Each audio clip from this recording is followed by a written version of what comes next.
প্ৰতি বছৰে 2 ফেব্ৰুৱাৰীত বিশ্বজুৰি পালিত হয় বিশ্ব জলাশয় দিৱস।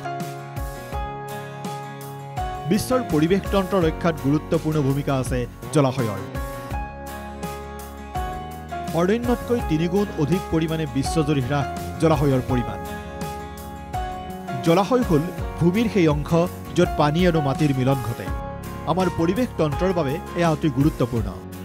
সময়ৰ লগে লগে মানৱ নিৰ্মাণৰ ফলত বিভিন্ন পৰিৱেশগত সমস্যাই প্ৰভাৱিত কৰিছে জলাশয়সমূহক। অতিমাত্ৰা জনসংখ্যা আৰু নিৰ্মাণৰ ফলত পৰিৱেশ সংৰক্ষণ হ্ৰাস পাইছে আৰু হ্ৰাস পাইছে জলাশয়সমূহ।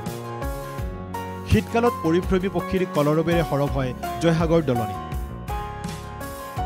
কলিয়াবৰৰ বৃহৎ আৰ্দ্ৰভূমি হিচাপে পৰিচিত জয়সাগৰ দলনি। এই দলনিলৈ ক্ৰমাৎ হ্ৰাস পৰিভ্ৰমী পক্ষীৰ সংখ্যা, উদ্বিগ্ন প্ৰকৃতিপ্ৰেমী। অবাধ বেদখল প্ৰদূষিত পৰিৱেশে বিনষ্ট কৰিছে জয়সাগৰ দলনি। আহোম স্বৰ্গদেউ প্ৰমত্ত সিংহৰ চেনেহৰ যি জয়াকুঁৱৰীৰ স্মৃতি বিজড়িত কলিয়াবৰৰ এই জয়সাগৰ দলনি। এই দলনি সম্প্ৰতি মুখৰ হৈ পৰিছে বিলুপ্তপ্ৰায় পৰিভ্ৰমী পক্ষীৰ কলৰৱেৰে। বিভিন্ন প্ৰজাতিৰ পক্ষী, কিকিহাঁহ, শিলকতৰা, ইণ্ডিয়ান ৰুলাৰ, পেলিকান আদি বিভিন্ন প্ৰজাতিৰ পক্ষীৰ আগমন ঘটিছে জয়সাগৰ দলনিৰ এই বৃহৎ আৰ্দ্ৰভূমিলৈ। প্ৰকৃতিপ্ৰেমীক আকৰ্ষিত কৰে দলনিৰ নৈসৰ্গিক সৌন্দৰ্যই। পৰিভ্ৰমী চৰাইবিলাক সাতসাগৰ 13 নদী পাৰ হৈ জয়সাগৰ দলনিলৈ আহে।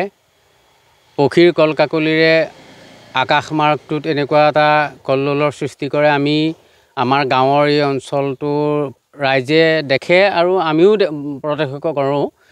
দেওহাঁহ, ঘিলাহাঁহ জাতীয় চৰাই আৰু ৰাজহাঁহ, বিশেষকৈ ৰাজহাঁহৰ মাত আমি শুনো।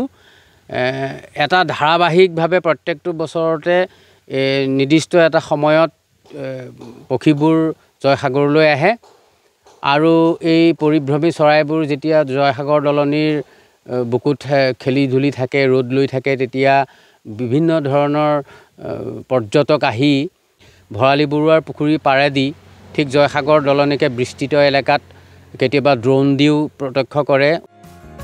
বিশ্ব জলাশয় দিৱসৰ মাজতে কলিয়াবৰৰ জয়সাগৰ দলনিত পৰিভ্ৰমী পক্ষী চাবলৈ আগমন ঘটে বহু পৰ্যটকৰ। উল্লেখ্য যে আজিৰ দিনটোতে 1971 চনত স্বাক্ষৰিত হৈছিল ৰামছৰ ছাইট চুক্তি। 1982 চনৰ পৰা ভাৰত অংশ হৈ পৰে বিশ্বৰ গুৰুত্বপূৰ্ণ জলাশয়সমূহ সংৰক্ষণৰ বাবে স্বাক্ষৰিত এই চুক্তি। ভাৰতৰ 75খন জলাশয় ৰামছৰ ছাইটৰ অন্তৰ্ভুক্ত।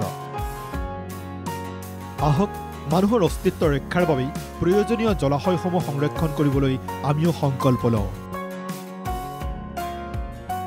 কলিয়াবৰৰ পৰা পংকজ শইকীয়াৰ ৰিপোৰ্ট, NK TV।